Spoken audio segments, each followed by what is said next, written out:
sou Luiz Cláudio Correia, sou cardiologista, moro na Bahia, Salvador. Lá eu sou professor de Medicina Baseada em Evidências e de Métodos Quantitativos na Escola Baiana de Medicina e Saúde Pública e sou coordenador científico do Hospital São Rafael. E ao longo de minha carreira eu sempre fui muito focado em pesquisa, em metodologia científica, e isso me levou a trabalhar muito com medicina baseada em evidências, que foi uma forma que eu tive de aproximar o pensamento científico do clínico, porque eu sou médico também, né? E sou também pesquisador, cientista, etc. E eu percebia o quanto o pensamento clínico era distante da forma científica de pensar. Então eu comecei a pensar muito em medicina baseada em evidências como uma ferramenta de a gente aproximar e democratizar o pensamento científico para o pensamento clínico. Às vezes eu vejo abordagens de medicina baseada em evidências quase que snobs com os médicos, né? Não, nós fazemos aqui revisões sistemáticas e etc, porque nós somos os detentores do Olimpo desse conhecimento e vocês são clínicos. Ou os clínicos veem as pessoas ligadas à medicina baseada em evidência como cientistas, mas não como médicos. E na realidade, a gente tem que aproximar, democratizar o conhecimento científico para o raciocínio clínico. Então eu tinha essa necessidade de aproximar o meu pensamento científico da minha decisão clínica. E comecei a trabalhar a medicina baseada em evidência dessa maneira, que é uma maneira um pouco diferente do próprio tradicional. Eu gosto até de dizer que um dos erros históricos foi dar um nome a isso, medicina baseada em evidência, que é até uma coisa que o pessoal do Canadá se vangloria, mas existir um nome distorce o conceito, porque parece que existe uma coisa que é medicina baseada em evidência e outra coisa que é medicina. Não existe medicina baseada em evidências, o que existe é medicina, e hoje nós temos evidências científicas, e a gente deve ser norteado por essas evidências. Então eu acho que a própria existência do nome, eu uso o nome hoje porque ele existe, né? Mas é o nome de meu blog, mas eu acho que idealmente não deveria existir medicina baseada em evidência. Simplesmente deveria existir a medicina, que não exclui a ciência, pelo contrário, a gente aproxima as duas coisas. Então historicamente eu vim trabalhando já há algum tempo, academicamente e também em discussões clínicas, com esse conceito de medicina baseada em evidência. Em 2010 eu criei esse blog e isso me permitiu uma interação muito grande com diferentes pessoas do Brasil. E conheci um amigo hoje, um grande amigo, que é Guilherme Barcelos, de Porto Alegre, justamente através do blog, que ele tinha um blog sobre conflito de interesse e a gente começou a trocar ideias, né? Então a gente formou essa amizade e Guilherme tem muitas conexões com o pessoal da Mayo Clinic e etc. E ele disse, Luiz, vamos fazer um Skype aqui um dia com o Wendy Levison, que é a criadora do Choosing Wisely, mas no sentido de troca de ideias.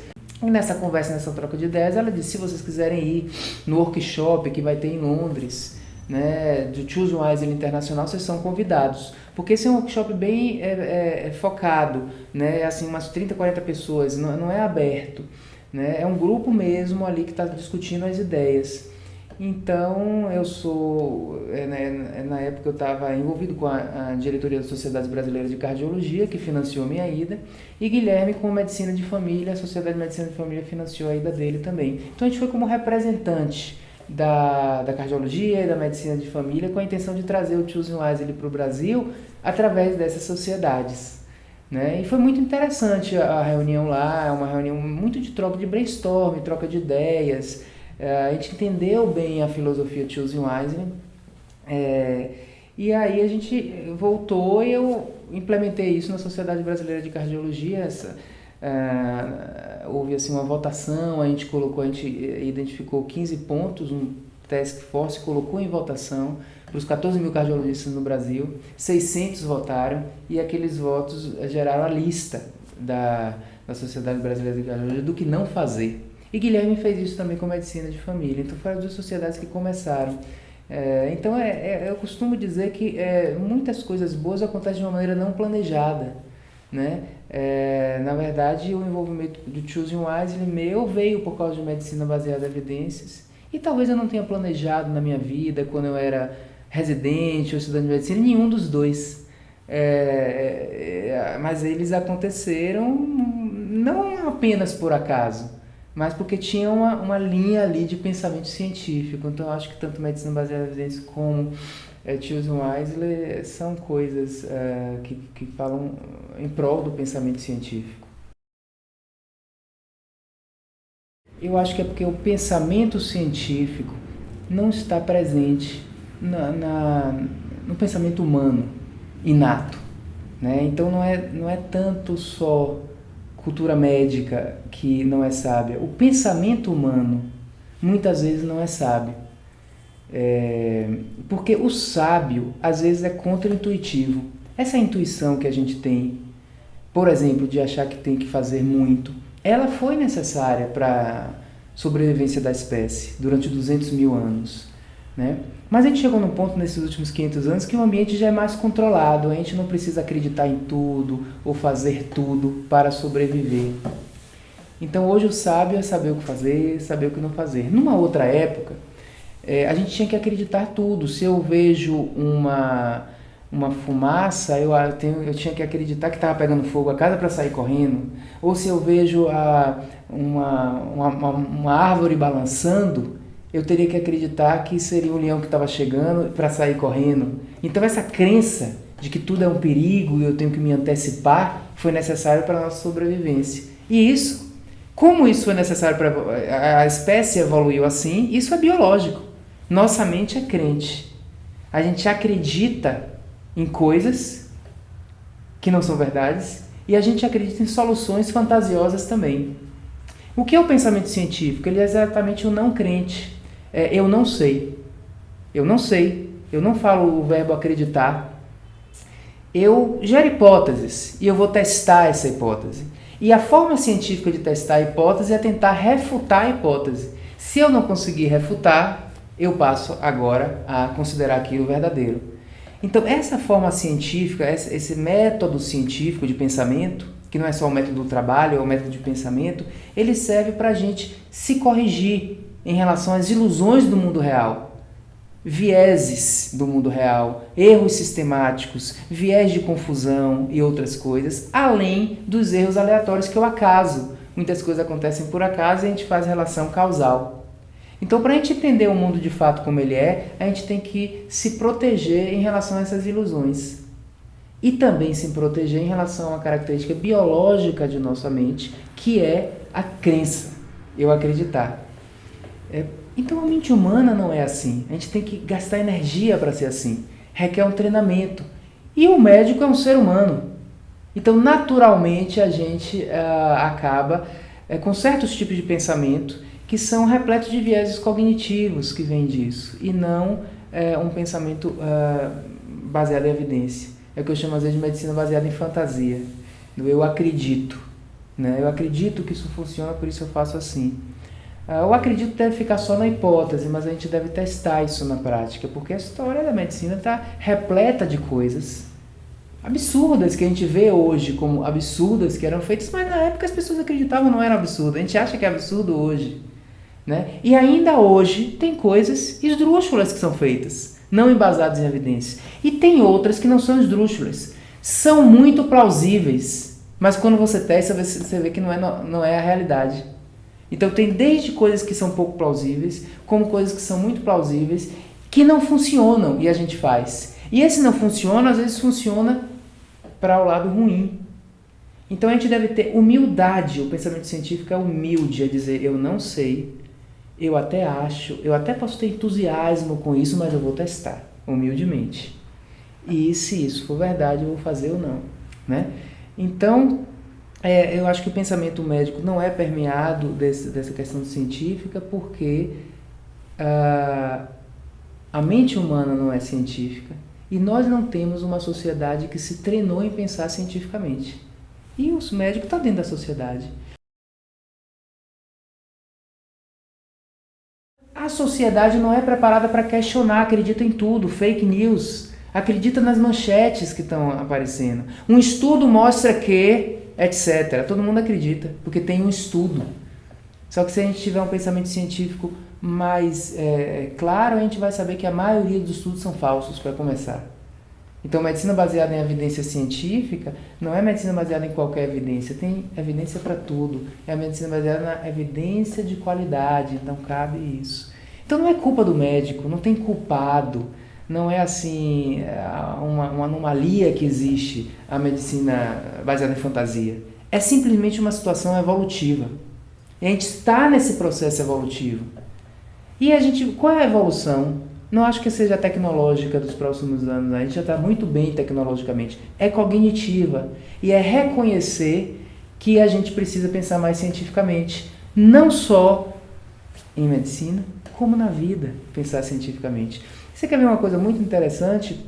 A gente tem um viés, isso é descrito, de superestimar riscos baixos e subestimar riscos altos. O risco da gente morrer de febre amarela hoje é muito menor do que morrer de gripe. Ninguém está com medo da gripe. Ninguém está em pânico por causa da gripe. O Brasil está em pânico por causa de febre amarela. É ínfimo o risco de morrer de febre amarela. Esse é um pensamento não científico da sociedade. Então, isso não é tão complicado assim. Né? Se a sociedade pensasse mais cientificamente, diria, eu queria saber qual é a probabilidade de eu pegar uma febre amarela e, em seguida, morrer da febre amarela, e quero saber qual é a probabilidade de morrer de gripe. Um idoso, por exemplo.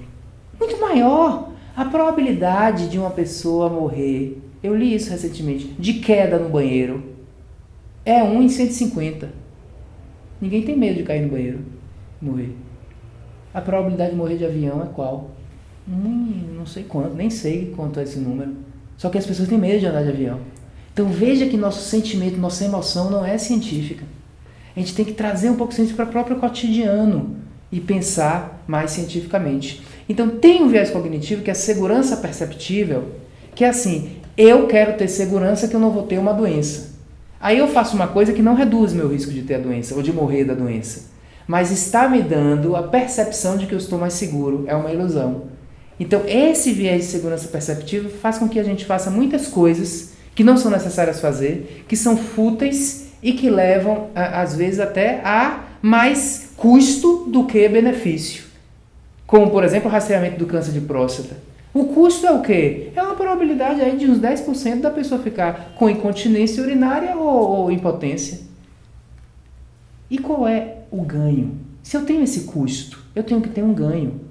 Aí você vai para a ciência. Eu até acho que é bom diagnosticar precocemente, mas é verdade, é até plausível, mas é verdade, no caso de câncer de próstata não reduz mortalidade. Então um pensamento simples, probabilístico, resolve o problema, mas a gente não está acostumado a pensar assim. A gente pensa na base da emoção. Eu brinquei escrevendo no blog outro dia, uma história de risco e dano. A gente confunde risco e dano. Eu estava na Alemanha e teve aquele atentado em Munique. E a Universidade de Ulm é vizinha de Munique. Os amigos todos ligaram, mandaram WhatsApp, etc., preocupados comigo. Só que eles não estavam pensando na probabilidade de acontecer um outro atentado e eu estar no lugar do outro atentado. É ínfima a probabilidade. Talvez menor do que eu ser assaltado em Salvador. Então o pensamento não era probabilístico. O pensamento, eles estavam confundindo risco e dano. Se eu estivesse no atentado, o dano ia ser grande. Mas a probabilidade de um segundo atentado no mesmo lugar e eu ainda estar presente e tudo mais era ínfima. Então as pessoas ficam preocupadas desnecessariamente. A gente superestima a preocupação e às vezes subestima preocupações que deveriam estar mais presentes. É o pensamento não científico, que o médico entra nessa também, porque ele é humano. Né? E a nossa formação não tenta desfazer isso. Né? O pensamento científico, ao contrário do que muitos pensam, não procura a certeza, procura a incerteza. Às vezes as pessoas acham que o cientista é o que tem as respostas certas. Na verdade, o cientista é que tem as perguntas certas. O pensamento científico, ele aceita a incerteza e daí a necessidade de testar na prática. Né? Mas a gente se incomoda com a incerteza. Né? A mente humana não gosta, se sente vulnerável com a incerteza. Então, e aí muitas vezes o médico ele tenta trabalhar com base na certeza, ele tenta ter certeza das decisões. Isso é até angustiante. É por isso que um fica perguntando ao outro, um dilema que não se resolve. porque eu quero tomar a decisão correta, né? Eu quero tomar a decisão certa, certeza. Não tem como a gente saber se a gente está tomando a decisão certa. A gente só vai saber depois. O que a gente tem que tentar é reconhecer que nossa decisão, boa parte delas, são permeadas de incerteza, e a solução para resolver a incerteza é utilizar de probabilidades. Então a decisão tem que ser probabilística. Eu vou indicar essa cirurgia porque tem uma probabilidade maior de beneficiar do que de prejudicar. Então, ao usar a probabilidade, eu estou fazendo uma decisão racional. É isso que eu tenho que procurar na decisão médica, a razão dela. Agora, se ela está certa ou errada, eu só vou saber depois. Porque eu poderia tomar uma decisão baseada em evidência, racional, indicar uma cirurgia cardíaca para o paciente e ele morrer na cirurgia. Retrospectivamente, minha decisão foi errada. Mas não foi culpa minha, não. É porque não tem como, a gente não tem bola de cristal para tomar a decisão certa ou errada. A gente tem que não tentar pensar que eu quero a certeza, o que eu quero é a razão probabilística. Então isso William Osler disse quase 100 anos atrás, que medicina é a ciência da incerteza e a arte da probabilidade. Então, em primeiro lugar, a gente tem que trabalhar com incerteza, ficar confortável com ela e solucionar ela através de probabilidade. Probabilidade não é eu sei que vai acontecer isso ou aquilo, é uma probabilidade. Esse é o pensamento científico aplicado à medicina. Então, o pensamento científico é humilde, não é pretensioso. O anticientífico que é pretensioso. O pensamento científico diz, eu não tenho certeza. Não vou procurar certeza. Se eu prescrevo uma droga para alguém, um antihipertensivo, eu estou prescrevendo um antihipertensivo que vai prevenir AVC. Vai prevenir AVC numa probabilidade de prevenir. O NNT é 30.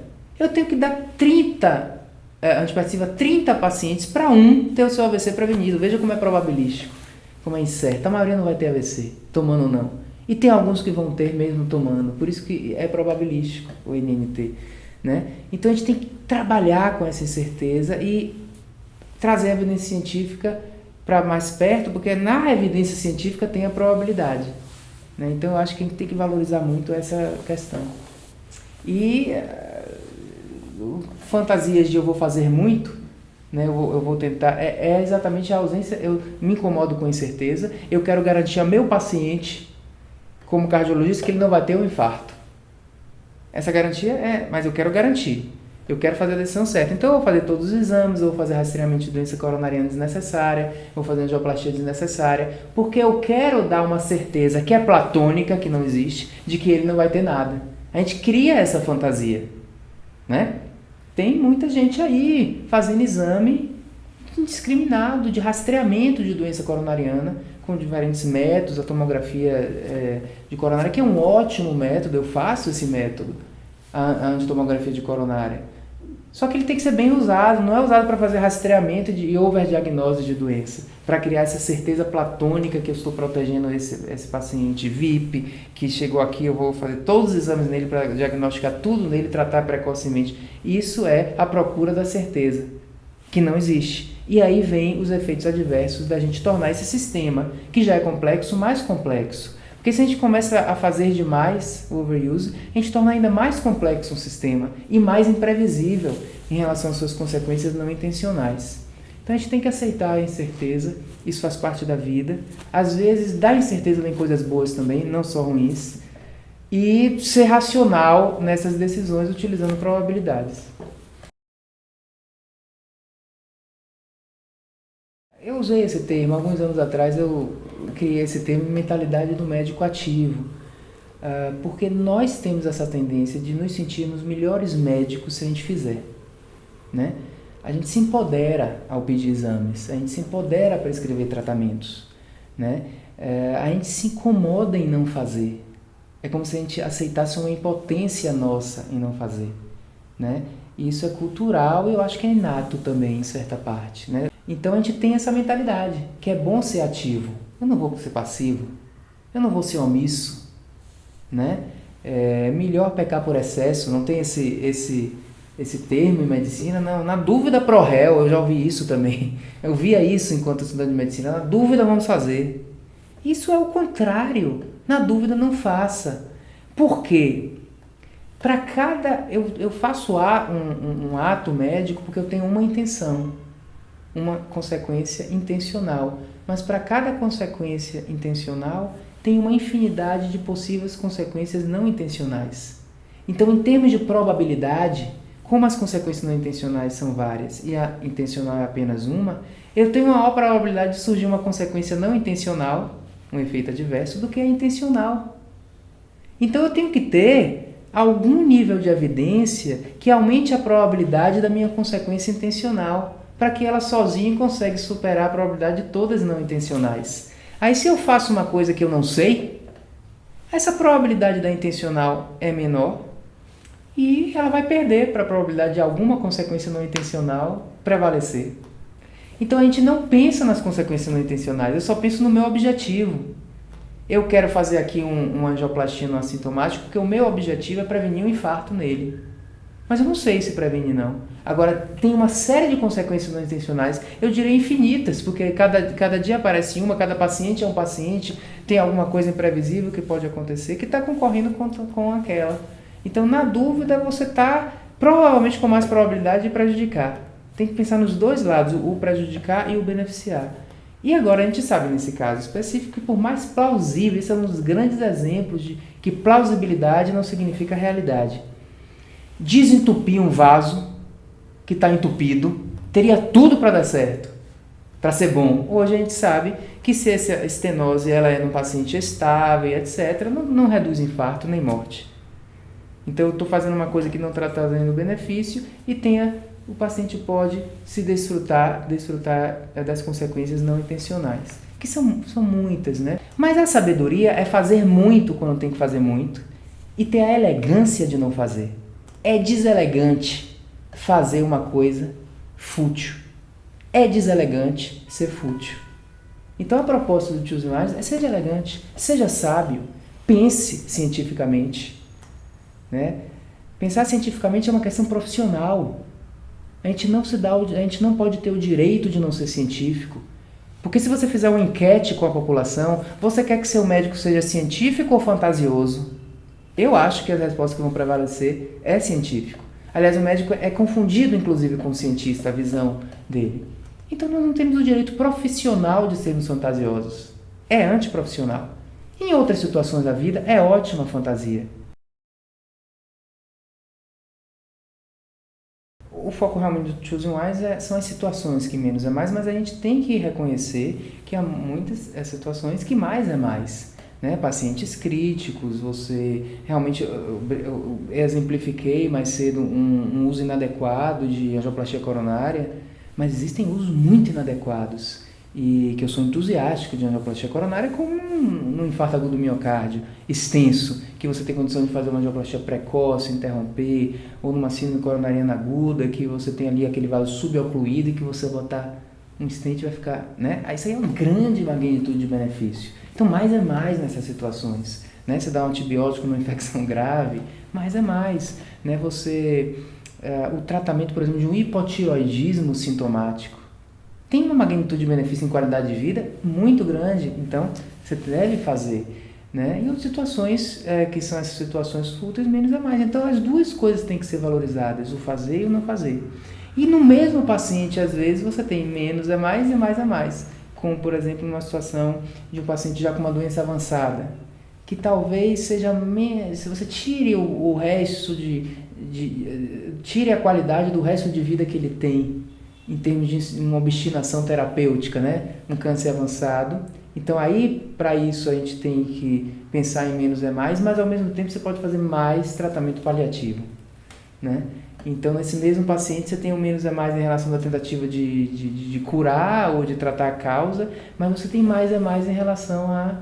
Eu acho que sempre mais é mais, né, em relação ao tratamento paliativo, dá conforto. Quanto mais conforto, melhor. Quanto mais qualidade de vida, melhor. Né? Quando a gente fala em qualidade de vida, em sintoma que a pessoa está tendo, seja dor, seja broncoespasmo, dispneia no asmático, mais é mais. Eu não vou pegar uma pessoa asmática que está com uma crise de broncoespasmo e dizer não vou fazer nebulização, não vou aqui esperar para ver se passa. porque a magnitude do benefício é muito alta, né? Então, essas situações que vão melhorar o bem-estar, se melhora o bem-estar, eu acho que mais é mais. Agora, outra situação que não é questão de bem-estar, é tentativa de prolongar a vida, ou tentativa de prevenir desfechos futuros. A gente tem que pensar muito no preço que o indivíduo paga, porque às vezes o preço é piora de qualidade de vida no momento presente. E eu estou tentando com isso prevenir alguma coisa no futuro. Né? A gente tem que valorizar mais o presente, parar de pensar tanto no futuro. Né? Às vezes existe essa coisa assim, não, prevenir é melhor do que remediar. Mas nessa de prevenir, a gente se esquece do presente. Ocorre o overdiagnose, uma pessoa saudável hoje já vira doente, já começa a fazer um monte de procedimento para prevenir alguma coisa lá no futuro, mas no momento presente já ficou alterado. Né? Uma vez meu dentista disse, olha, você tem um siso aqui atrás que eu acho que você deve tirar. Eu disse, por quê? Ele disse, porque pode cariar no futuro. Aí eu disse, então eu vou esperar cariar. Eu vou viver meu momento presente sem essa cirurgia. Por que eu tenho que ficar pensando no futuro e me antecipando de alguma coisa? Né?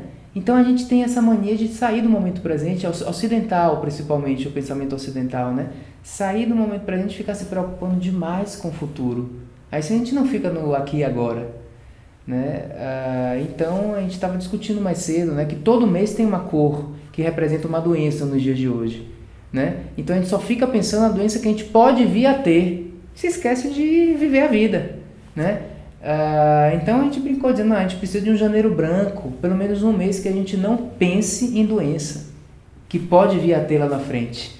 Pense em qualidade de vida, né? Pense em não fazer nada, né? no ócio, e não precisar sair para fazer exame. Né? Isso é qualidade de vida, isso é importante. Então, dentro disso aí, esse tipo de pensamento, eu acho que ele prevalecer mais é mais sempre quando a gente fala de alguma coisa que vai trazer qualidade de vida. Eu acho que o Slow Medicine nos dá a oportunidade de pensar sabiamente. Né? É como se o Slow Medicine gerasse um ambiente adequado para Choosing Wisely. Porque o Slow Medicine permite que você pense mais devagar. Né? Quando dá tempo de pensar, decida com mais tempo, com mais pensamento, e aí entra a sabedoria. Né? Você quantifica mais risco, benefício, etc. Então você cria um ambiente adequado para a decisão mais sábia. Né? O Slow Medicine permite que a gente tenha uma coisa muito importante, que é se colocar no lugar do paciente, ou fazer uma decisão compartilhada. Isso é sabedoria médica. Né? Quando a gente olha assim, medicina baseada em evidências, dentro do escopo está a medicina centrada no paciente. Né? Você tem um ensaio clínico que mostra a eficácia de uma conduta, mas essa eficácia ela vai se tornar... Mas o ensaio clínico é o mundo ideal. Quando você vai para o mundo real, essa eficácia vai se tornar ainda mais efetiva se a sua recomendação for ao encontro da preferência de seu cliente. E a gente precisa de tempo para entender quem é o cliente. Adaptar a nossa conduta à preferência dele não é necessariamente perguntar a ele o que é que ele acha que deve ser feito. A gente tem que conhecer ele, conhecer os valores, e aí a gente passa a saber qual é a conduta que ele vai preferir, sem necessariamente perguntar a ele ou jogar a decisão nas costas do paciente. Então isso requer tempo, isso requer uma coisa mais artesanal, né? Uma coisa que se aproxima mais do slow food do que do fast food. Né? Então eu acho que Slow Medicine é uma coisa mais genérica e que dentro dali existe uma boa medicina baseada em evidência, uma boa prática do Choosing Wisely. Então acho que converge bem as duas coisas, elas se entrelaçam. Acho que Choosing Wisely é um pouco mais...